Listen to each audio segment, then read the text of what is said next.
Correct. What do you see coming out in your top employees during these very, very tough times? You see a lot more focus. Our top talent is very focused and continuing to drive hard to get to the results that the company expects. We haven't really changed our expectations, even though the economy isn't cooperating as much. Mm-hmm. Mm-hmm. I'm thinking as you say that, Mike, in a previous conversation I had with you, you said we need to identify people who can lead in a world that is still being created. Yeah, I think that's true. We push so hard from a value perspective on creating new things out there, not copying what's out there. We're looking at things that may not even be a thought in other individuals' minds right now, and so we got to continue to push with that in mind. Mm-hmm. Mm-hmm. And as I'm hearing you talk about that, Mike, you tap into somebody because you see them acting a certain way, you see them coming across a certain way, you like the potential you see there, you like the energy around the individual. But really, that is not what's going to make them the leaders you're looking for. Right. That's part of who they are, and that's part of why you tap into them. But sometimes when you're developing leaders, people can get stuck in that way. There's certain things that people have to let go of as they become leaders.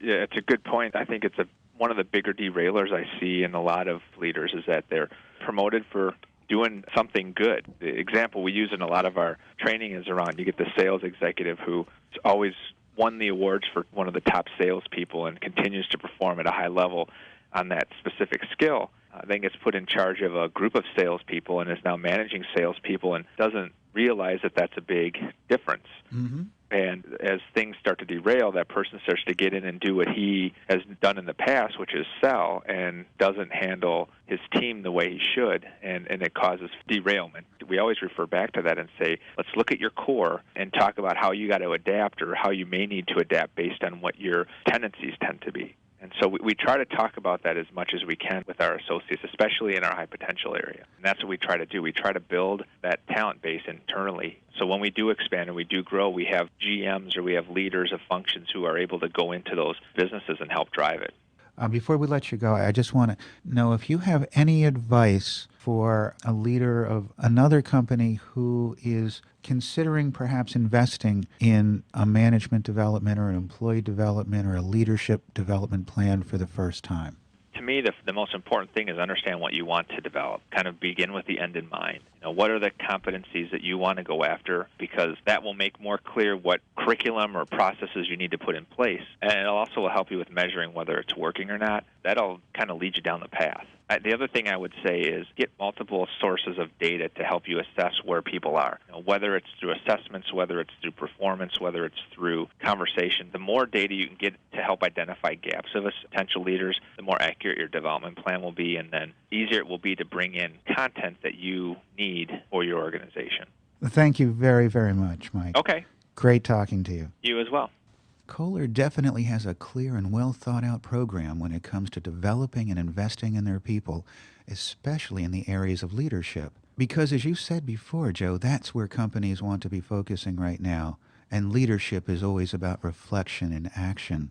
It is that give and take. And now there's a pressure more than ever to have that action happen faster and faster, which allows a shorter time for the reflection.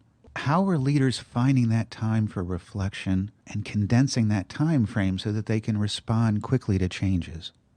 Well, you're right. There was a survey done quite a while ago now talking about things that make leaders successful and how that's changing. Mm-hmm. And they not only need to be smart and savvy business leaders, they've got to be globally astute, they've got to be technically sound, and they've got to be very flexible and adaptable to all the changes that we're seeing now and that we'll see, in the next 50 years. So it is very important for leaders not to panic, for them to slow down and think about where do we want to be when we come out of this challenging time? Who do we want to be? Do we want to be in business still?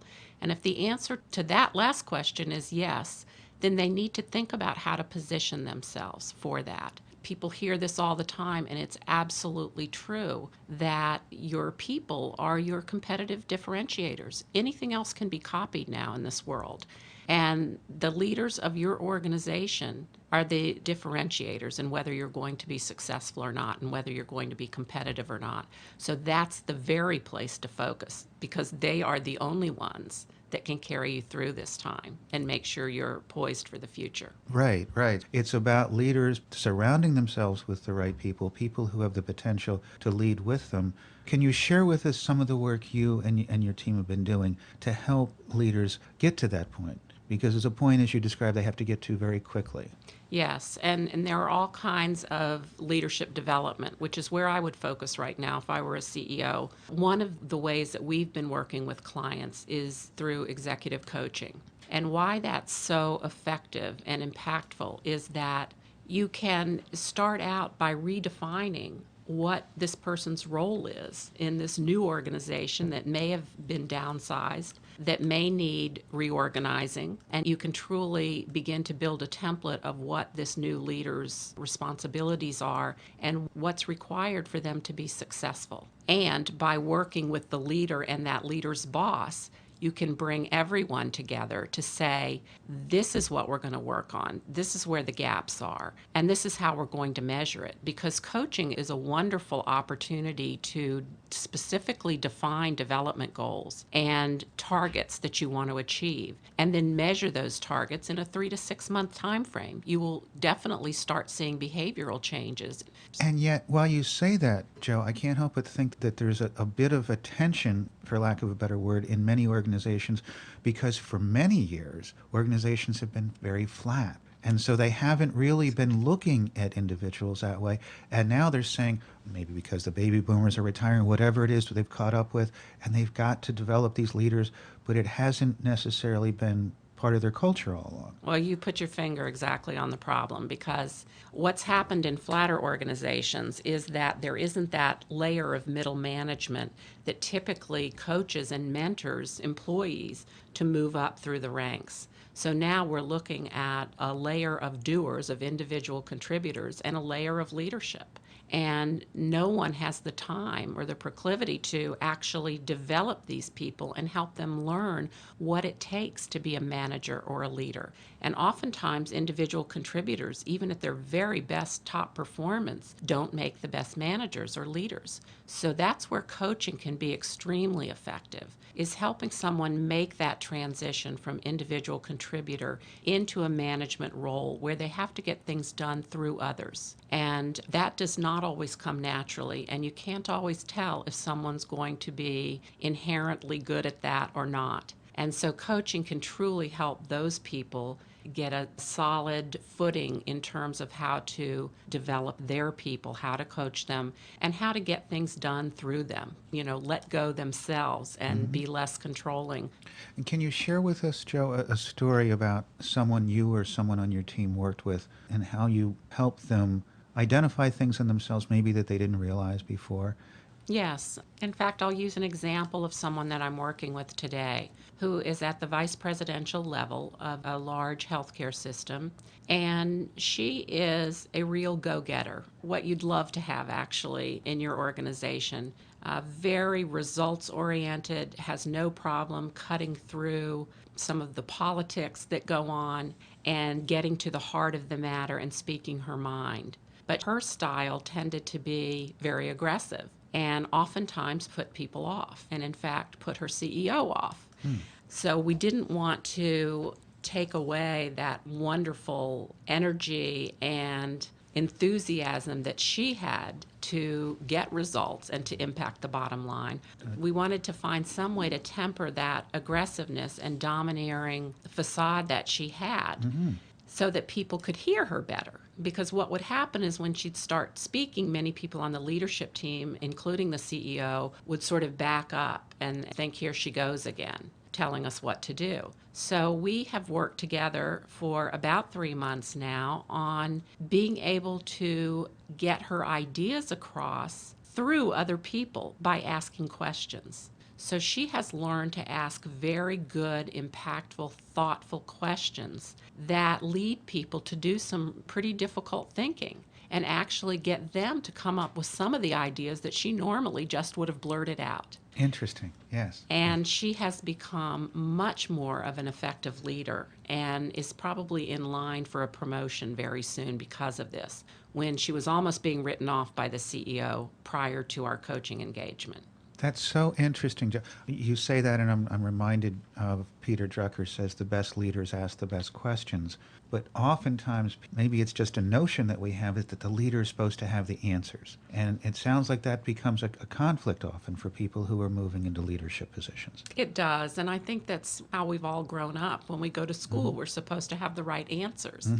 And when you move into leadership nowadays, that's really not the case. In fact, sometimes that's one of the biggest derailers that a leader can have in thinking that they have to have all the answers, because they tend to then stick with their ideas whether they're working or not, because they want to make sure that they're right and that people look up to them and they're the ones who know. And in fact, the most able and successful leaders nowadays are those that collaborate most, that make sure that they're developing the people around them to be innovative, to be thoughtful, and to be looking out for the success of the organization. And they work on things together. And probably the greatest thing a leader can learn to do is to ask insightful, thoughtful, good questions that cause reflection and deep thinking by others, because that generates ideas. And leaders certainly do not have to have all the right answers. No one person can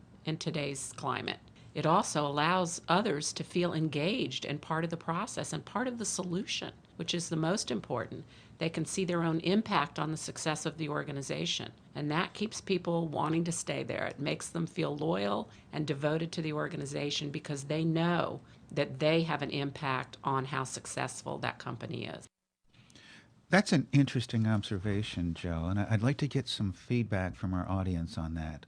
I'm curious. What do you feel is more costly to your organization? Is it A, losing a top performer, or B, hiring someone who doesn't measure up? Let's just wait a moment here and see how our audience polls in.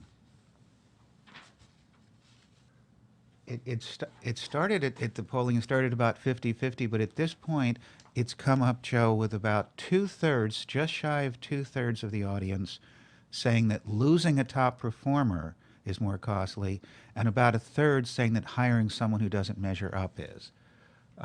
Both of them obviously very difficult. What are your reflections on that, Joe?